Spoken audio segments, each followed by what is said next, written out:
Can you find out who watched and continents and countries?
Thank you for that music. Good morning and welcome, and thank you for joining us to celebrate the commencement of this class of 2016. They are a hardy lot. They have led the school well, and they will be the last class among the 43 graduations that have taken place in this quad since it was originally constructed in 1972. Because this summer we're totally redoing the quad in all of the classrooms. So you all need to come back and share your perspective on the remodel, and if you don't like it, talk to Coach K. He's in charge. Among the many, one piece of business. Last night at Baccalaureate, this small purse or wallet was left, and it has money in it, no ID. If you, yeah, very good. Okay, I'll put it in my pocket. Okay. I'll have it if anybody wants it later. So among the many faculty, staff, and maintenance folks who have brought us to this day, I'd like to pay particular attention for a moment to several who have served the school well and are departing. Lenora Portillo, assistant to our division heads for the last 5 years. Lenora, are you out here? Where are you? Lenora, thank you.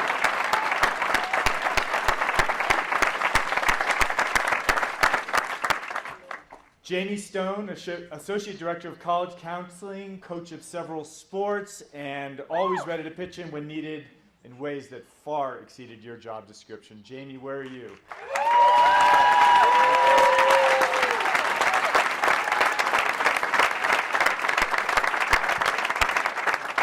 And then Bruce McKenna and Sid Monroe, who together brought boys lacrosse back from the ashes 5 years ago to 3 straight state championships. Stand up, take a bow. Bruce, I know you're here.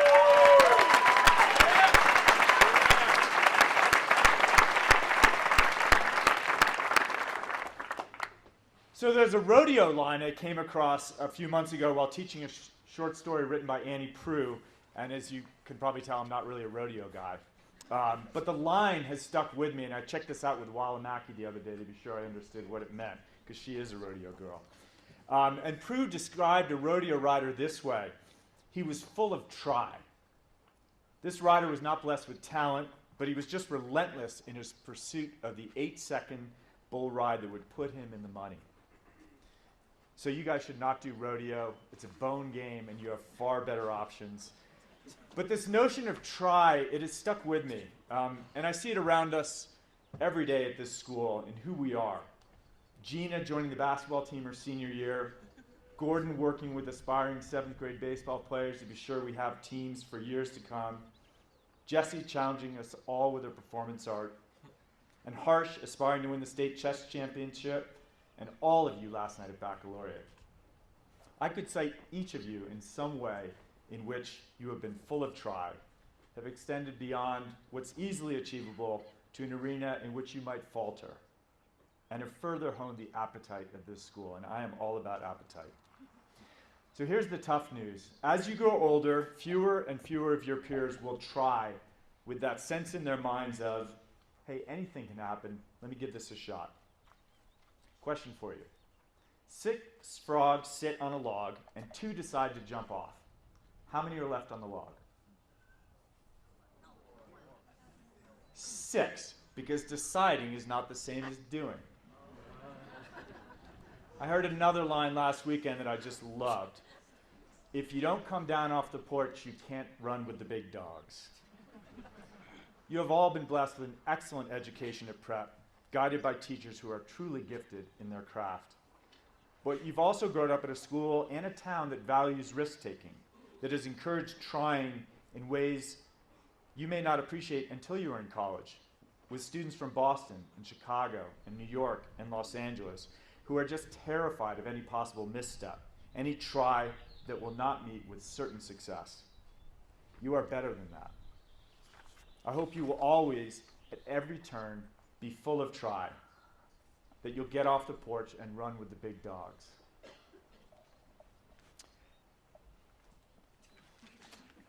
Water break. Now I have the great honor of introducing our commencement speaker, Henry Schuckman, father of Stevie in the class of 16 and Saul in the class of 18. Henry may well have a quite different take on the nature of trying than I do. He's a poet, a prose writer, and the lead instructor at Mountain Cloud Zen Center, where he carries forward the Sanbo Kyodan lineage of Zen instruction based out of Kamakura, Japan. The writer of 8 books, Henry's first poetry collection, titled In Dr. No's Garden, was selected as Book of the Year by the London Times and The Guardian.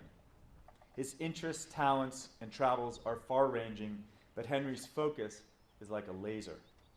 I'll quote back to him, and writers, by the way, hate this when you quote their lines back to them. 2 lines from what I think is one of his brilliant poems, Snowy Morning, and they seem especially relevant today. This is a day that decides by itself to be beautiful. This field is a bride. How are we to say goodbye? Henry will show us. Please welcome Henry Schuckman.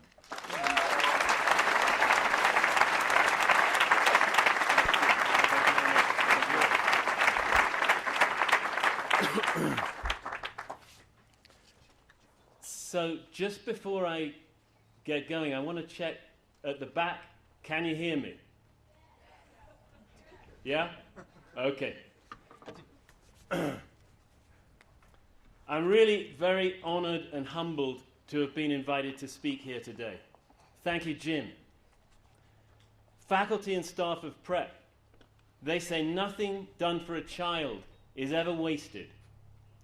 Thank you for all you have done for these former children graduating here today.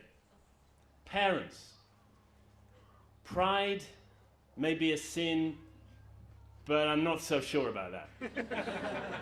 There's another kind of pride which is definitely no sin, and I guess many of you are going to be feeling it right now, looking at the living proof of all your care sitting right in front of you.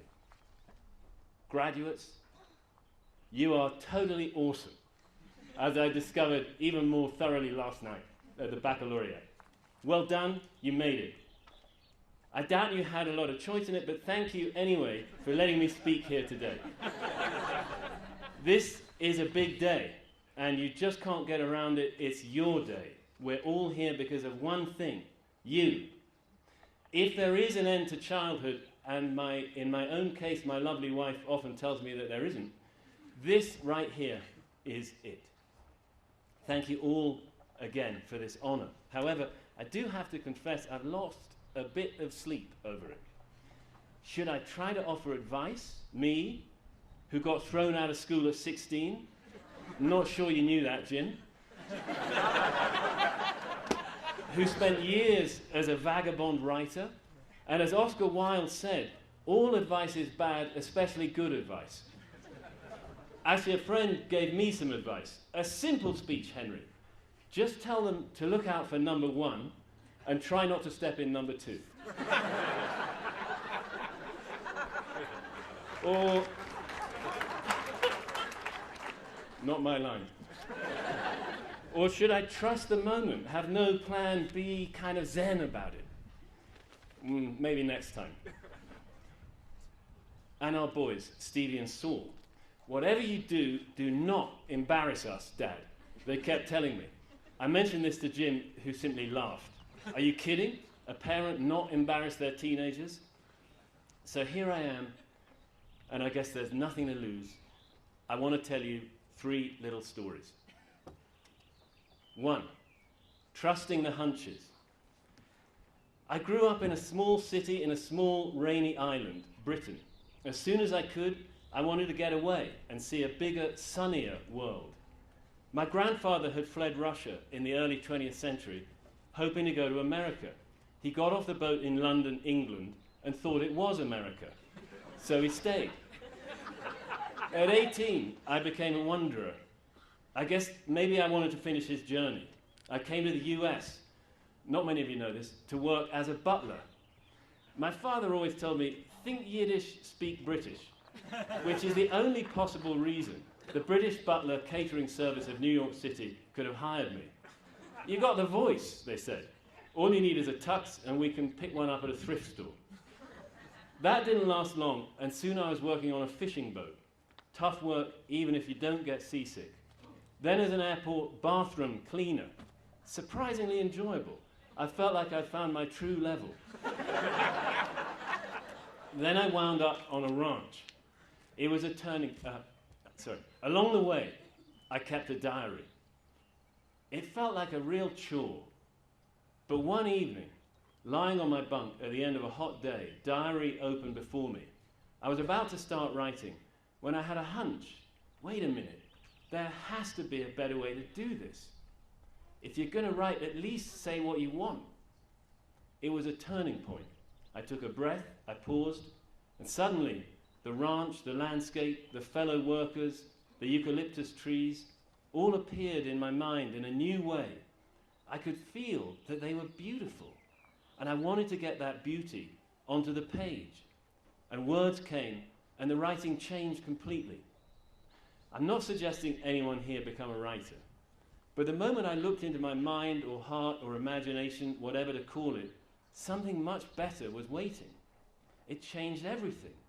I continued to work and to ramble, and I kept writing. It made me pay attention. It made me think. It brought me to life, and eventually it became my first book and made me a writer, a novelist, a poet. For much of my life I made my living doing what I loved, and it grew out of that moment, a moment when I trusted a hunch and did what felt right. So, trust your hunches. There will only ever be one you, so far as we know. As a great poet said, fool, look in thy heart and write, or whatever your own beloved activity may be. 2, nothing lasts. Years later, on a writing assignment in the Sahara Desert, I found myself in an ancient walled town on the edge of the Great Erg, the largest sand sea on Earth. Well, heck, we're on the edge of it. My companion and I thought, let's get into it. We found an old man with a donkey who was heading off for an oasis among the dunes. Before dawn, we set out with him, spending all day trudging up and down the huge slopes, some of them thousands of feet tall, a mountain range of sand. It was incredibly beautiful and spectacularly exhausting. The old man seemed to float barefoot, light as a feather, while we slogged in our boots, sinking deep with every step. In the late afternoon, when every dune was gold on one side, deep, shady blue on the other, we came to the top of a vast brow. The dunes went on forever, no sign of our destination. I looked back, expecting to see a satisfying trail of footprints showing our long climb. Nothing. A breeze was blowing, and it had erased our footsteps. Before my eyes, my last 2 boot prints vanished. It was eerie.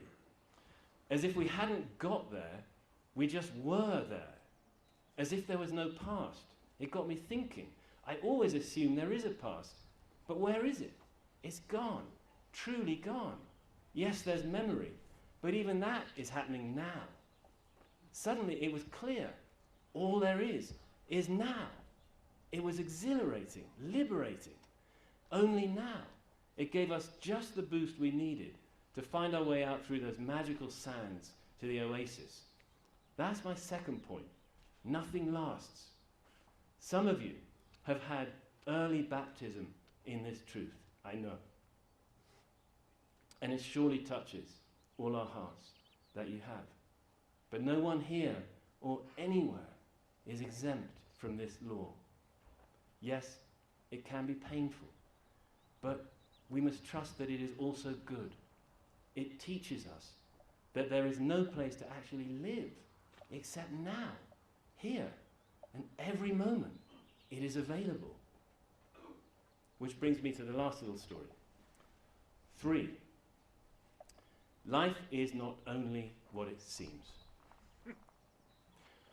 I used to teach poetry at the Institute of American Indian Arts.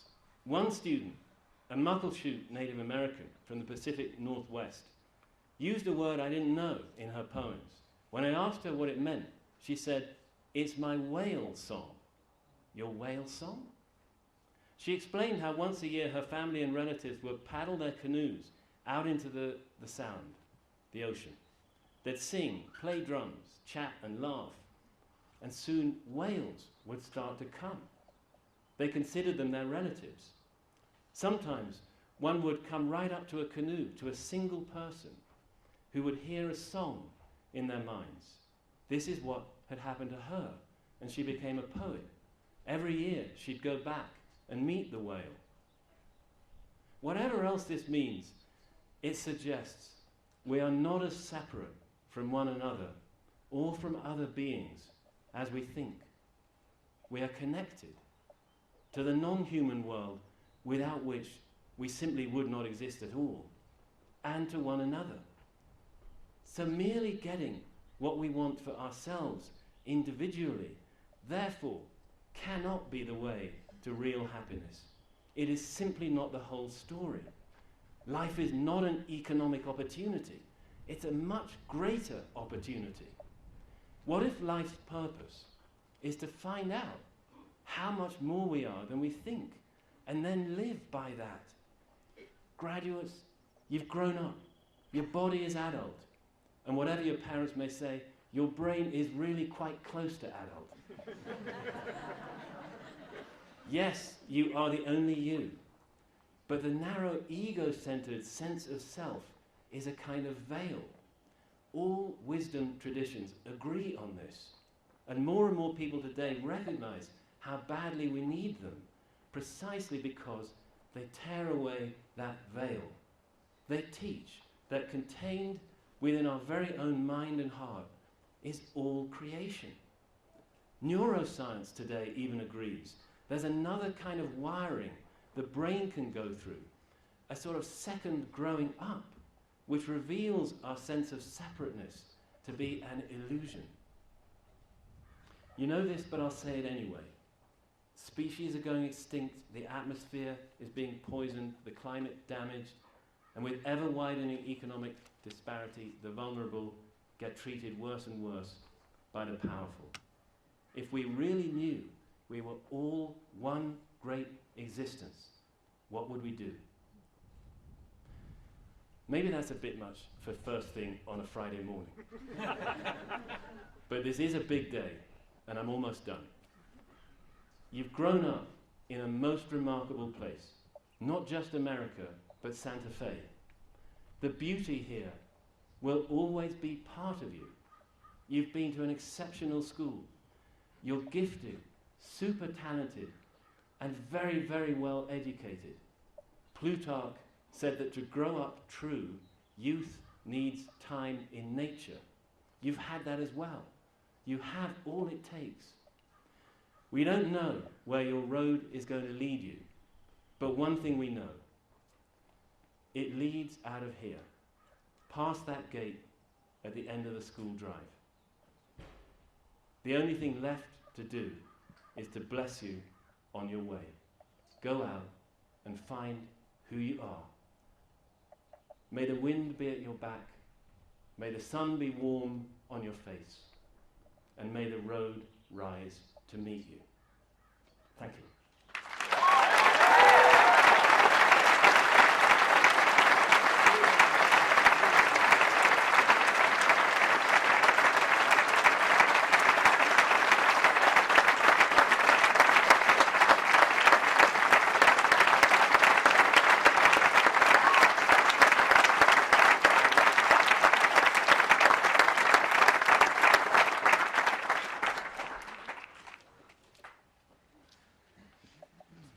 That's a true gift. And I don't know about the rest of you, but I feel like I can be a better person than I have been. Thank you, Henry. So each year at commencement, we recognize one faculty member for extraordinary service. The Shelton Whitehill Grant for Teaching Excellence, named for retired science teachers Jay Shelton and Greg Whitehill in 2006, goes to a teacher selected by me with significant input from the senior class and the faculty. The award specifically recognizes inspiring and outstanding teaching and includes a grant of $10,000 from an anonymous donor. This year, I'm very pleased to award the Shelton Whitehill Grant to Drew Nucci.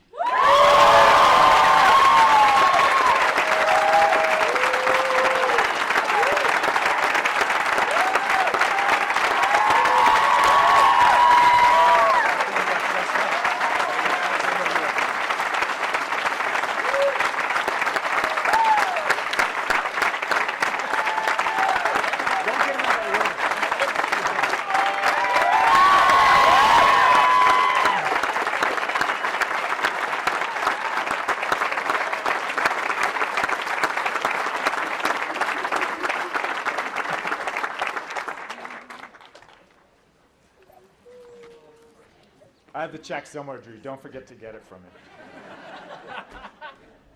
Drew joined the prep faculty in 2010. When he was applying for our math opening that year, I had a call from our former board chair, Bill Conway, that went something like this. Bill, I heard Drew Nucci is applying to be a math teacher at prep. Me, that's right. Do you know him? Bill, he's been helping us as an accountant, and he's just lights out, one of the best people I know. Me, okay, we'll look at him. And across these last 6 years, Drew has indeed been lights out here at prep. His range in the math classroom is broad, both in terms of those students with native talent he can challenge and those who find math a bit of a conundrum, yet whom he wins over. But he's also deep in the range of what he can teach successfully, from Algebra 1 all the way through calculus. Drew was tapped 3 years ago to direct our E.E. Ford Summer Teachers Colloquium, and he has built it into one of the most meaningful professional development opportunities for independent school teachers in the country. But what truly sets Drew apart, and the reason he has received the award this year, is that he is committed far beyond his own classroom and students. Drew has mentored other teachers at prep and set them up for success as well, with no title or mandate to take on that challenge. He just wants us to be the very best school we can be. Drew, congratulations. Thank you.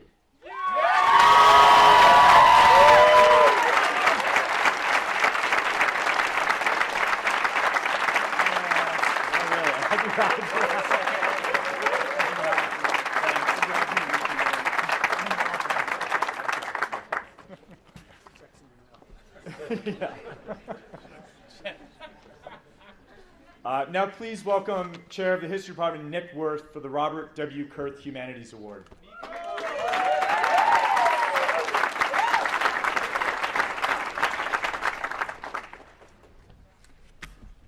Don't worry, I do have the check for this one.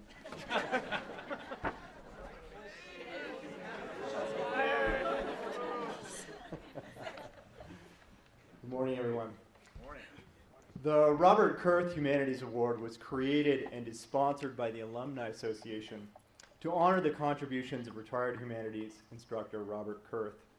The award goes to a senior who has demonstrated excellence in the humanities and who approaches life with a sense of wonder, seeking out an understanding of life's questions.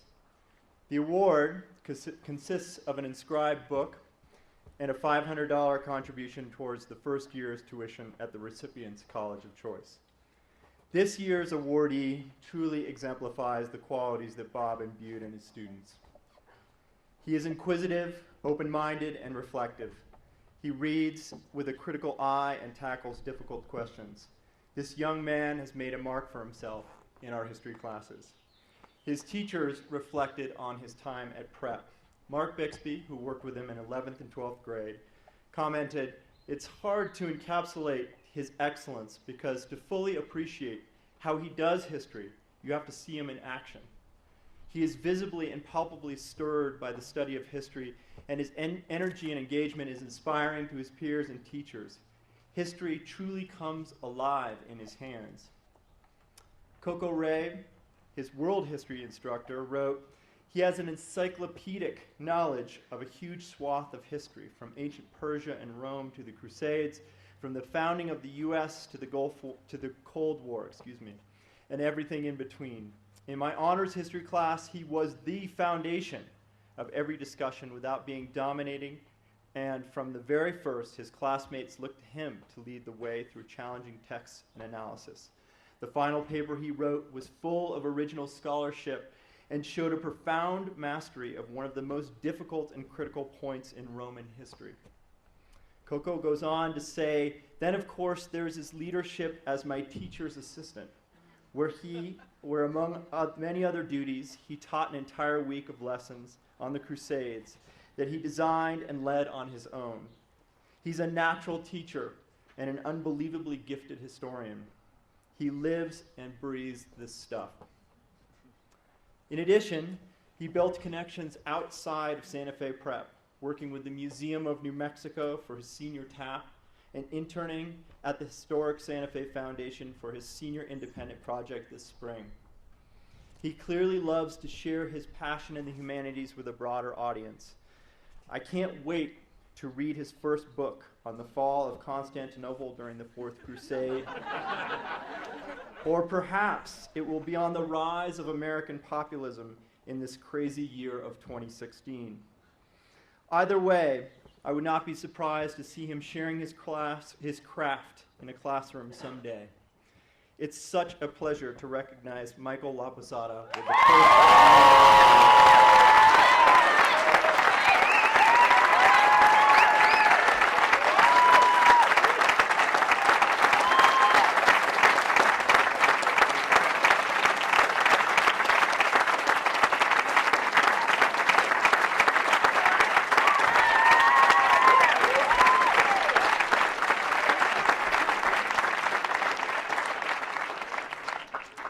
Now it's my pleasure to introduce Susie Matthews, Assistant Head of School, who will be giving the Elrington Award.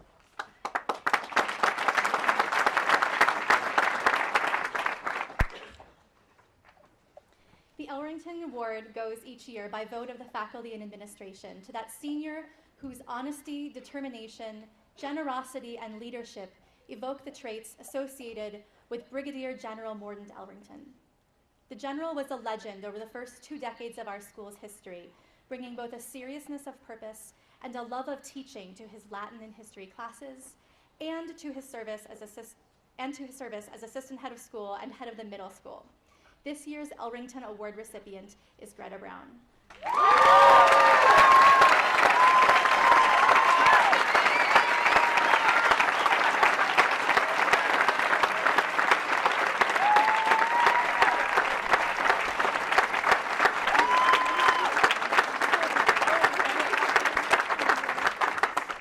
Greta's teachers remark that she has a strong heart for learning, bringing a high-watt intelligence to class every day and showing a wide-ranging curiosity, a great eagerness to pick up new skills, and an ability to bring hearty laughter into almost any situation.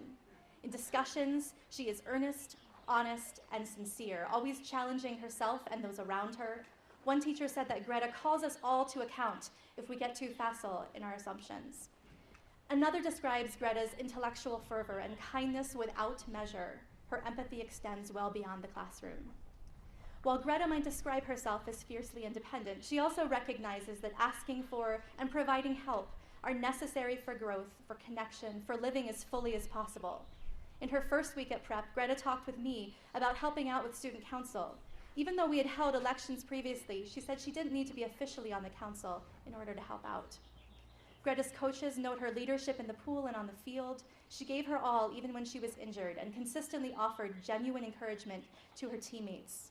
This year, Greta was one of the 2 student leaders on the Senior TAP Council. Reflecting on this experience recently, she wisely noted that leadership is about asking questions, about working healthily through difficult situations with respect and an aim of common understanding. These are leadership lessons that take most people a long time, if ever, to learn and internalize. Always indomitable, Greta is determined to make the most out of every moment, large or small. When Drew Nucci told Jim and me that Greta would be helping with this summer's E.E. Ford Teachers Colloquium, Jim said, "She's great. You'll enjoy working for her." And a small note, every time I typed Greta's name as I wrote this speech, my fingers kept typing great instead of Greta. Very fitting. Greta, it's hard to believe you've only been at prep for 2 years, as you've made such an incredible impact on everyone around you. Thank you for your many contributions. We wish you the best in Vermont, and it's my great pleasure to present you with the 2016 Elrington Award.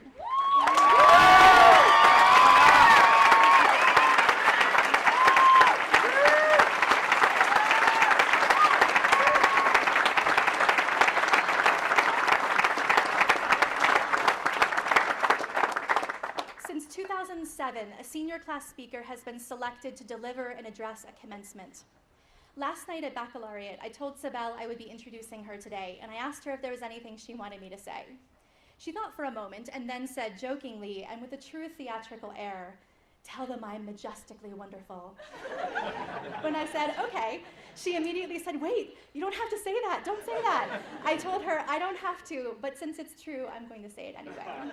At a recent rehearsal for the graduation song you will hear at the end of the ceremony, Sibel came in after the warm-up and leapt into her part without any hesitation, adding a harmony line that brought the piece alive. The small moment captured the way Sibel has thrown herself unabashedly into every activity throughout her time at prep. In her classes, her teachers note that she's been a strong voice in discussions, unafraid to air her ideas and convictions, and that in her writing she shows an incredible ability to get to the heart of things with grace and precision. We're in for a treat. Please welcome to the podium the 2016 class speaker, Sibel Mays.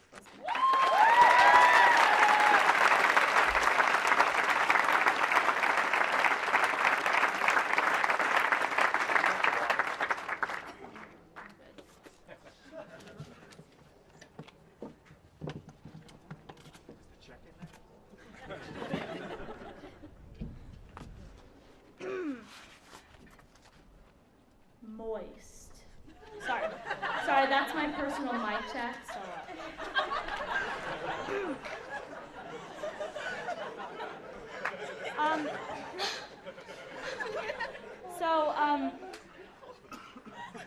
I probably should start the speech by tearing off about the senior trip, or saying I see the glory of Steve Jobs in all of you, or that the future before us is a magic rainbow made out of Care Bears and candy sunshine, but I'm not really very good at that. So instead, I'm going to talk about The Graduate. Who here has seen The Graduate? Raise your hand if you've seen The Graduate. Great, yeah. So if you don't have your hand up, you need to go watch that movie right now. It's a great movie. One of my favorite scenes is when Benjamin, played by Dustin Hoffman, is at this party that his parents are throwing for him after he graduates from college, and this family friend pulls him aside and says, "One word." And he says, "Yes." And the guy says, "Plastics." Now, back in the great 60s, plastics was the white suburban, put your nose to the grindstone, internship at 22 and retire at 65 career path. Throughout college, all Benjamin could see was the plastics path, the conventional good kid, easy choices. But when he hit graduation, as the class of 2016 is today, everything was thrown into disarray. So after all those years of being the all-American college boy, he lost track of himself. Now, you're probably wondering who let this kid get up at graduation and blab on and on about a movie. Maybe you're wondering if it's a good idea to drink 5 cups of coffee before giving a speech. Maybe that's just me.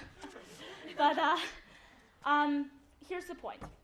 Class of 2016, you all know the plastics guy. I know you do. In fact, you're picturing him now. Maybe he's got that stuffy tweed jacket, oddly shaped glasses that are a little too thick, those like weird zits that wouldn't really go away. Maybe he tells you that it's plastics, computer science, genetically modified crops. Either way, the only thing behind it all is this distant promise of success, or whatever that means. But in the end, the plastics guy is not you. Now let's be honest. We all started out as freaks. Remember when we thought wearing Ray-Ban sunglasses and Vans was a good idea? Yeah, some of us still think that's a good idea. When we played Pink Floyd's The Wall and jazz band, I still remember those chords. when the boys got out of doing the sunrise hike on the camping trip because it rained. Curse you for that, yeah. When we thought that the nights before take-home tests were due was the most sleep-deprived we would ever get, and we were wrong. When we thought that the post-pubertal seniors were the most majestic creatures we had ever seen. Now, like a few of you, I came here from Fayette, that like 60-person hippie school that everyone is kind of afraid of and also fascinated by. And I'm here to tell you that the rumors are true. People do climb around in trees like monkeys, and everybody sits on cushions and does endless sheets of pre-algebra, and the headmaster plays the bagpipes for some reason, and yeah, I could go on forever. But unfortunately, people didn't like me much, so I spent the entire 8th grade year as an outsider, hiding on the roof and surviving off fiction. Then I came to prep. I wore cable knit sweaters from Goodwill in the summer. When I had free time, I sat on the floor of the library with no shoes on and read Robert Louis Stevenson's Kidnapped. Then there was the Frank Sinatra thing. Now, I hope you don't remember when I picked up the fedora. I especially hope you have long forgotten that performance I did at ISIS, the ISIS Arts Festival, where I sang How About You, and I winked a lot, and I tried to sing in this really low voice that ended up sounding like Dr. Frankenfurter from Rock and Roll, but like with a sore throat, you know? So, before coming to prep, my mom told me the classic line, like all well-meaning, thoroughly oblivious parents do. Be yourself and you'll make lots of friends. So, I walked into prep on the first day. I sat down with this group of girls for lunch. I said hi, they said hi, and then they proceeded to start talking about something called the Harlem Shake. You remember that? Yeah. Well, I didn't want to talk about the Harlem Shake. I wanted to talk about Frank Sinatra. You know, to make a long story short, it didn't really work out. So I forgot everything my mom had told me, and I started eating lunch in a locked stall of the ladies' room. Now, I don't know exactly when I stopped that odd serial killer-esque habit, but what I do remember was that it was somewhere around the time I joined acting class and forever changed myself to the theater nerds. I mean, after all, why try to hide in the bathroom when everyone else, like you, is also just trying to hide what a crazy weirdo they are? The thing about prep is that all of us had our own Frank Sinatra ladies' room experience. We arrived here at various stages of awkward adolescenthood. Now, don't get me wrong, when we all came here, we had no idea what we were doing. But that spark, call it what you will, still existed. That spark that told Francis to join the basketball team, Mike to study Machiavelli, Marissa to get on the dance floor, Sam to put on that steampunk hat, and Jesse to become the Blob. And here's the thing. As young and stupid as we were, and we were young and stupid, for whatever reason, we kept doing it. There it was sitting there. The violin, or the volleyball, or the paintbrush, or the chess piece, or the pen. And we couldn't just let it sit there. No matter whatever had happened before, we had to pick it up and try it again. As I was in the process of writing this speech, I thought about our class's signature trademark. How would people remember us? How would people differentiate us from that sexy and fine class of '09, or the wild and free class of '03, or even last year's MMXB, the best that can be? And I've come to the conclusion that we are prep's eccentrics. Would Simone like to analyze the intricacies of the global economy? Does Gordon want to get up and give us a humorous monologue right now? Probably not. But say what you will, where would we be now if we hadn't gotten the chance to know each other's differences? When they first told me I was doing a graduation speech, I imagined that when I finished, everybody would have like this holy glow around their face, and we would all hear angels singing, and a cloud would just open up, and Frank Sinatra would come down. But it's starting to look like that's not going to happen. So I will just leave you with this. Don't follow the plastic sky. We all have our own stories and our own quirks. We may not have always done right by our parents or our teachers. We may not have always done our homework or showed up to practice or rehearsal. But at the end of the day, we're back like James Bond from You Only Live Twice. The only thing that matters is that you follow those inner quirks wherever they may take you, because they are the only thing that is true, and if you follow them, you will not fail. So I want to leave you with this last scene from The Graduate. Benjamin's dad asks him what he's so worried about, and Benjamin says, "I guess about my future." And his dad says, "What about it?" And Benjamin says, "I don't know. I want it to be different." Thank you.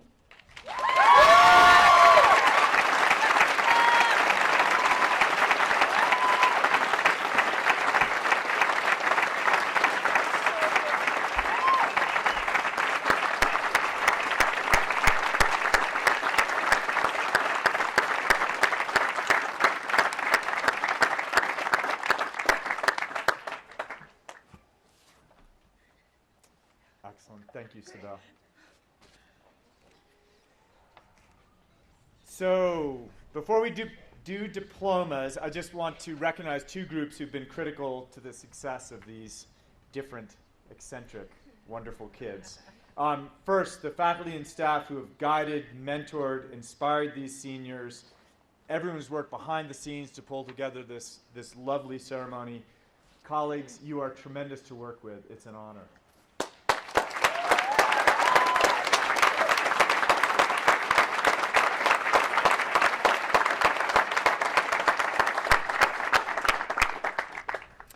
And second, please join me in thanking the Board of Trustees who spend collectively thousands of hours volunteering each year to carry the torch forward for this school. And we say goodbye this year to 4 trustees who are rotating off the board. 3 are Andrew Davis, Frida Simons-Burns, class of 2000, and Hunter Temple. So let's all thank the entire board.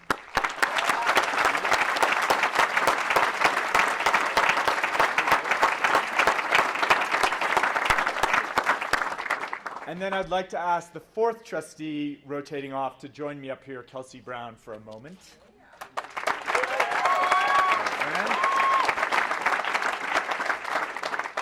So Kelsey, class of 1984 from Prep. 82.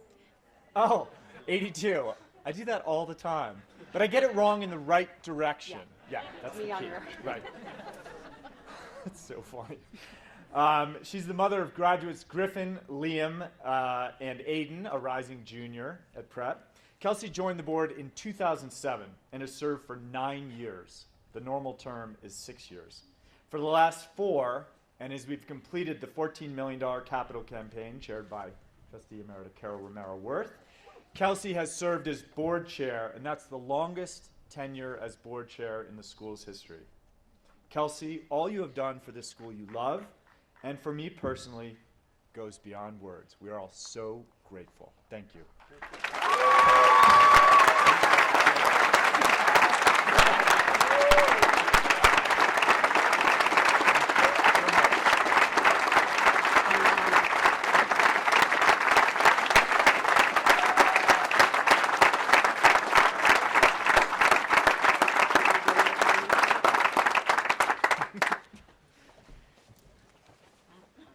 Kelsey would like to do diplomas to take the spotlight off of her.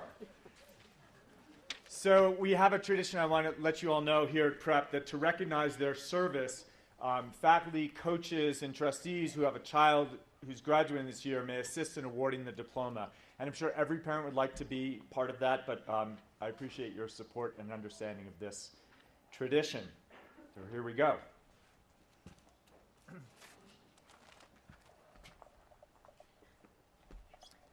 David W. Apodaca.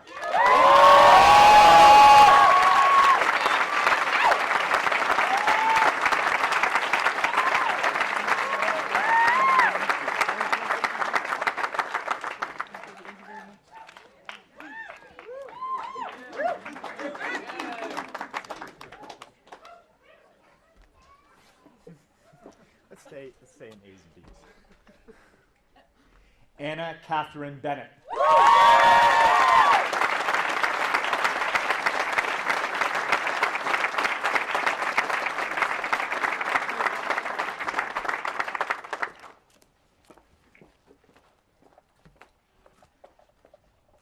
Harsh Girishbhai Bundia.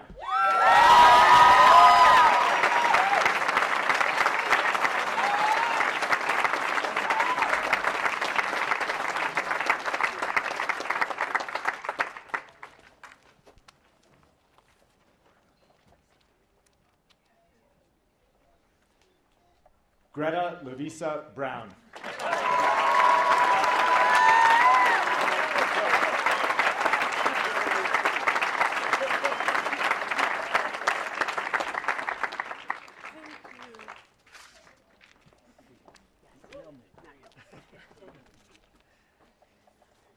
James Cade Broyles.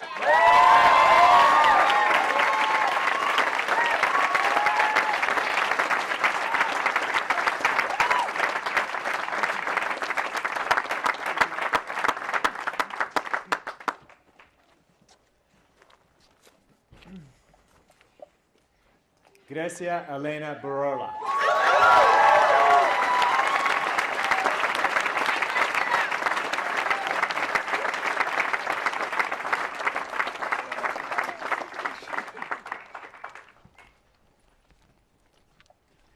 Francis Za Castillo de Muellert.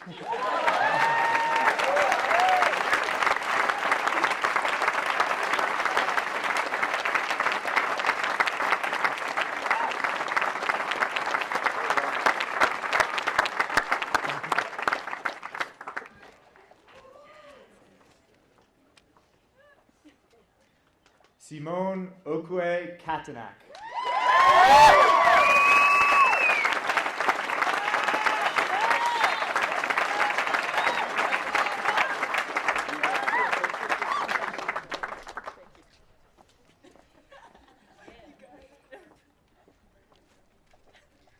Yitong Chen.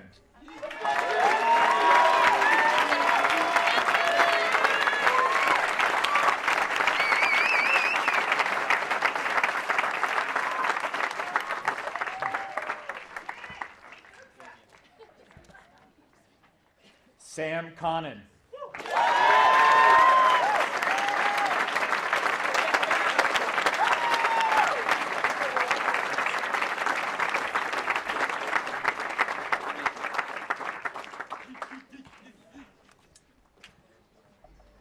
Javier Dominguez.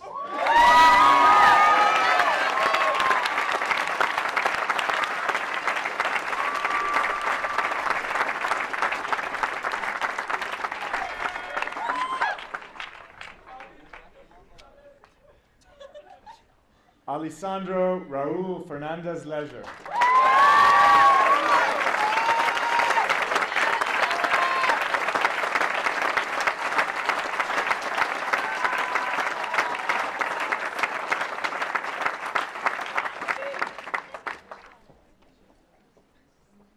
Laura Elaine Garrett.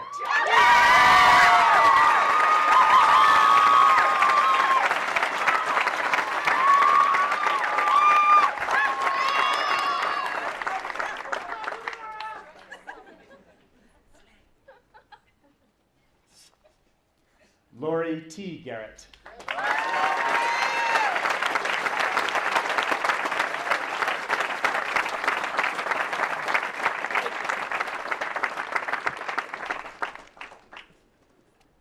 Evan Gilbert.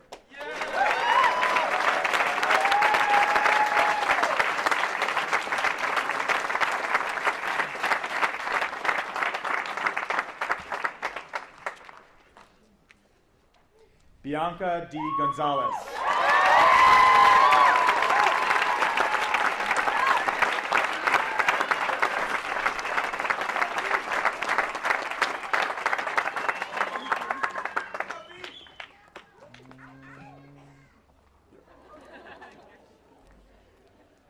Gordon Goodwin.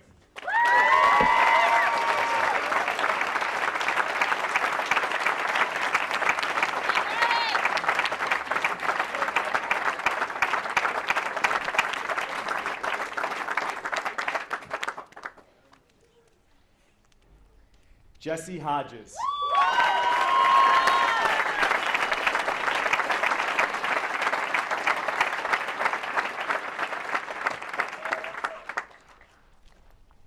Mason Vaughn Herlocker.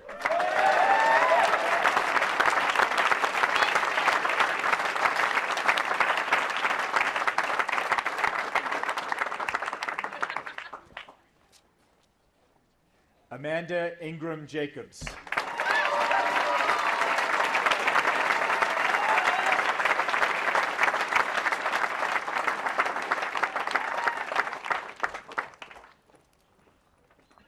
Anjali Lucia Cantor.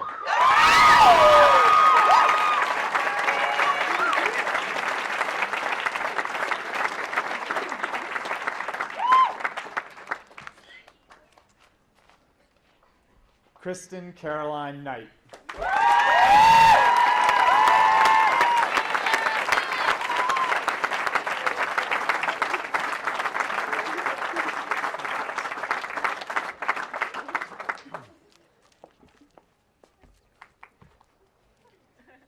Shannon Elizabeth Kosman, valedictorian.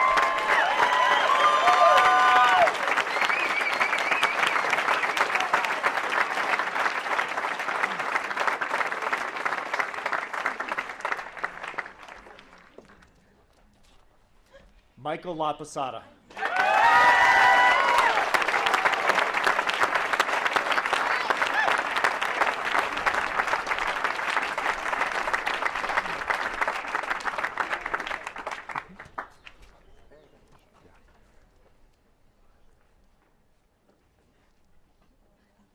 Su King Liu.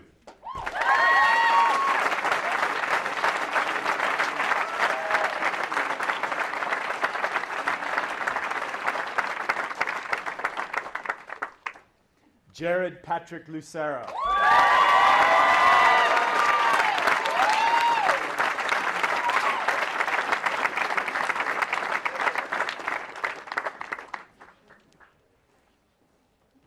Logan John Louise.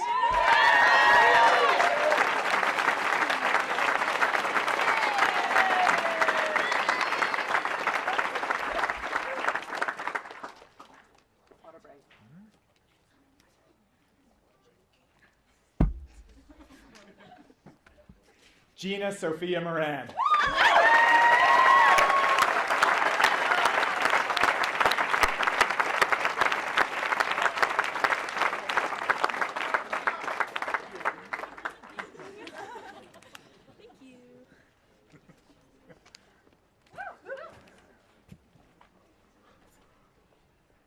Sibel Alexa Anushka Mays Osterman.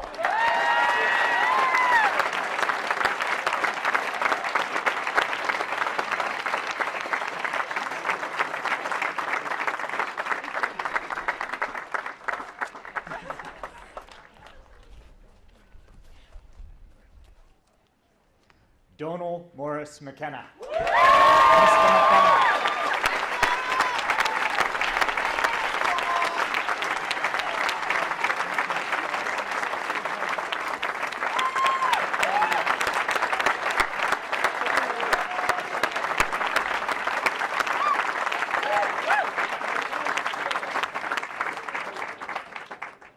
Adam J. Melk.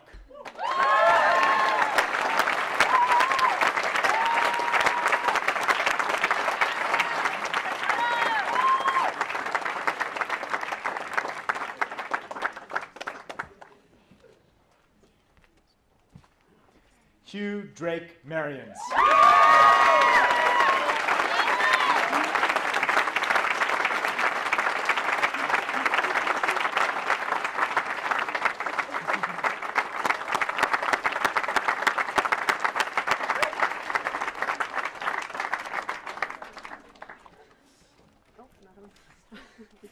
Gavin Alexander Pendleton.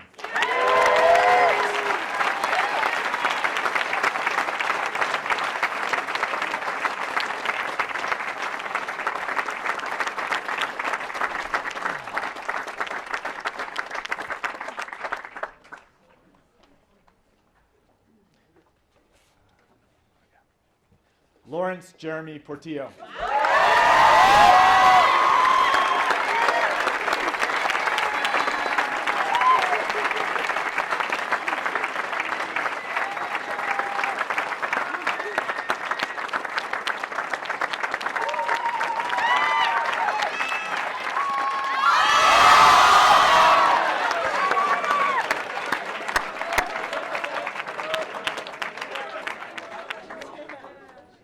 Alan C. Willis Rohrbach.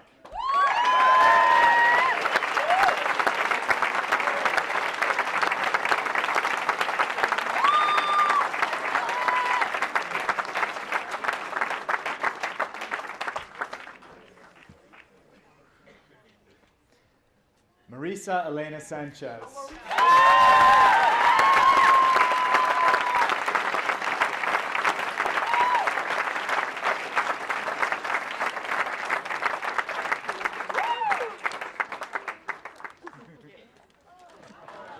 Throwing flowers everywhere. Sprinkling flowers. Very cool. Christoph Victor Schild.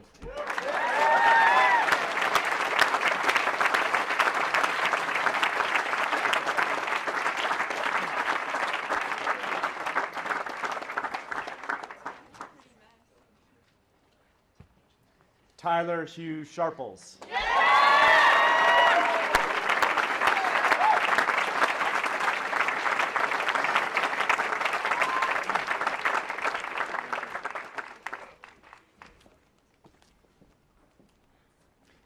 Stevenson Schuckman.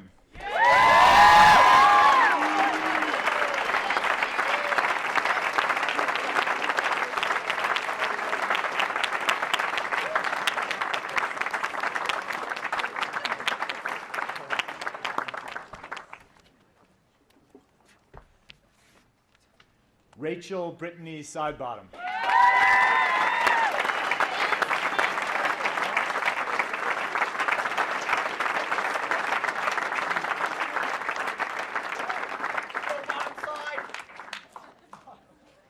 Samantha Anastasia Spitzer.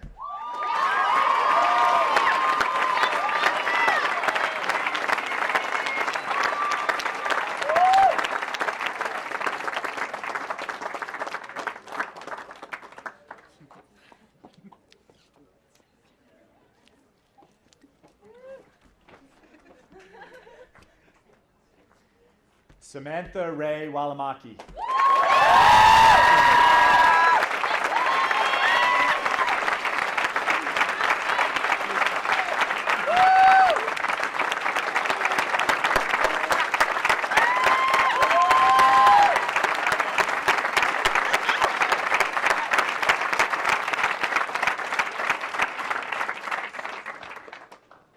Lucas Warner.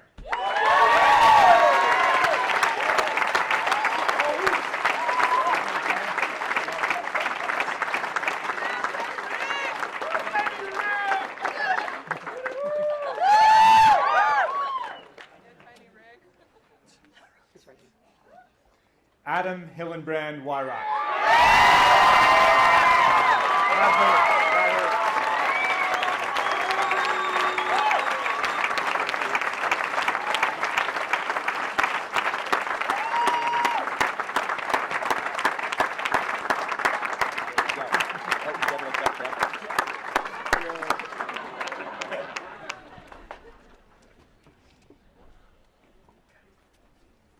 Eric Vicente White.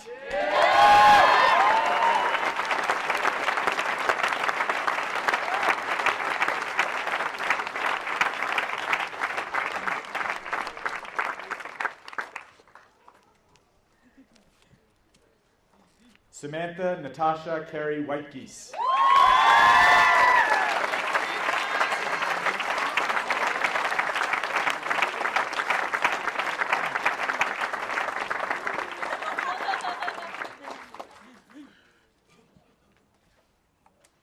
Ariel Witten.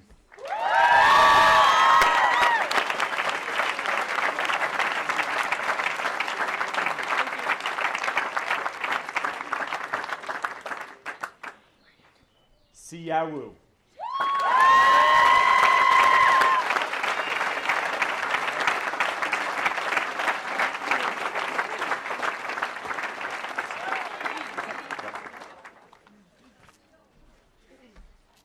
Ladies and gentlemen, that is the class of 2016.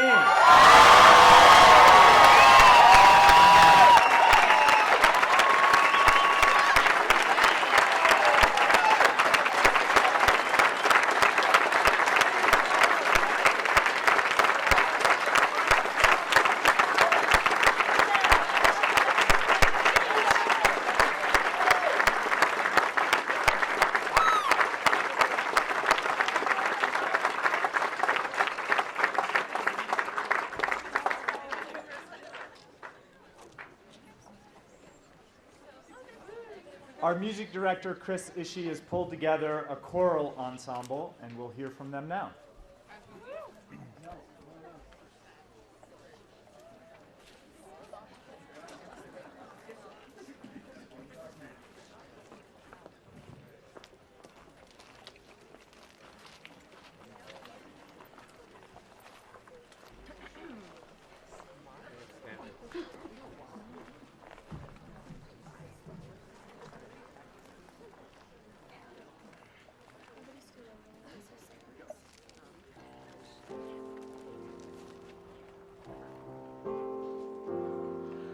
How can 4 years go so fast?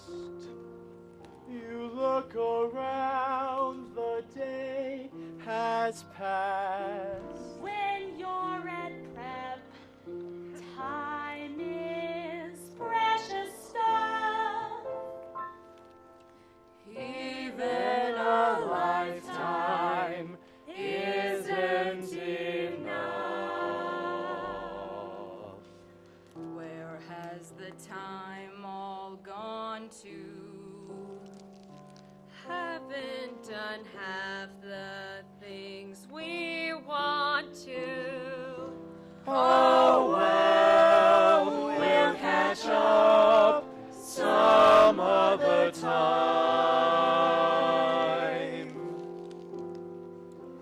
This day was just a token. Too many words are still unspoken.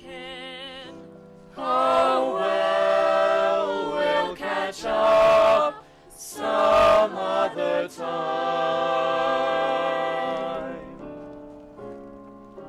Just when the fun is starting, Comes the time for parting.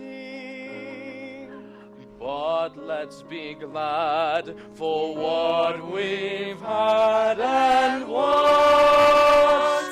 to come. There's so much more embracing still to be done, but time is racing.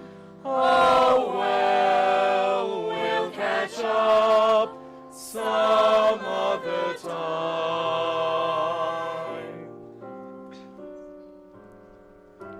Oh well, we'll catch up some other time.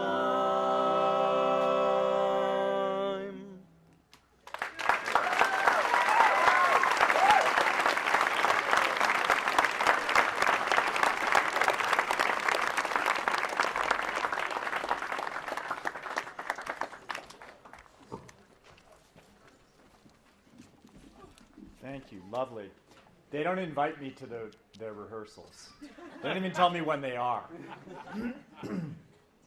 So now we have a valediction, literally a well-wishing from the valedictorian of the class of 2016, Shannon Kosman. Shannon, why don't you join me up here for a moment?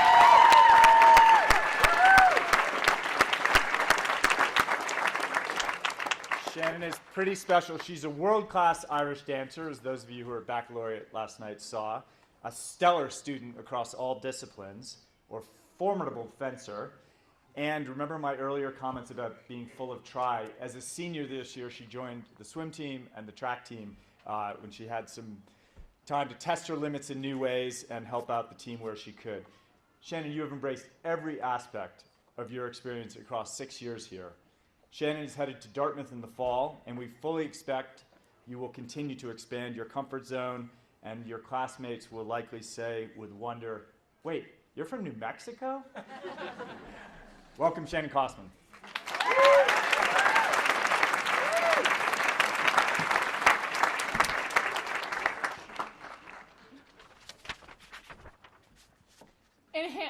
Hold on. In Hamlet, William Shakespeare wrote, "We know what we are, but know not what we may be." It's easy to speculate about who we'll be. The scientists, CEOs, professors, and actors of our generation. Our future is knocking at the door. It's an exciting moment here in front of friends, family, teachers, everyone who's helped support us in our growth up to this point, acknowledging all of our hard work to get here. Everyone here knows who we are, and we're indebted to you. But now it's time for us to open that door. We will decide who we want to be as we head off to our new schools. There are more options open to us because we have a solid foundation that we've established here at Pratt. It's hard to leave, but we're ready. I know it's difficult for our friends, teachers, and family to let us go, but go we must and discover what we will be. Sweet 16, before we go, I have one final piece of advice for you. Bixby commended us in the busiest, most stressful months for being a class that put our heads down and just got the job done rather than complaining about it or giving up. That perseverance is what has gotten us here. Take that with you on your journey, no matter where you go, because it will serve you in whatever you choose to do. As Thomas Edison said, our greatest weakness lies in giving up. The most certain way to succeed is always to try just one more time. Thank you.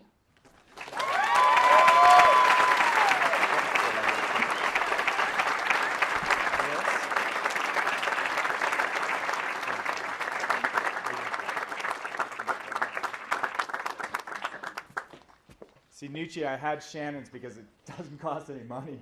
I mean, not a lot of money. Just go to your check.